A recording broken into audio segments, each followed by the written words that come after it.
खुद से स्कैन करो ना अपने। इसको तो कर दिया मैंने। स्कैन ऑन कर लिया उसको। हाँ।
साइकिल चलाने के लिए we are at Mandi house.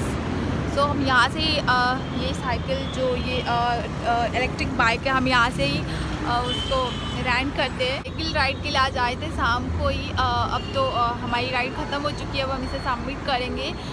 तो आपने मेरे बर्थडे ब्लॉग में देखा होगा, मैं इस यूलू साइकिल राइड पे आई थी और फिर अगेन उसी राइड के लिए आई हूँ।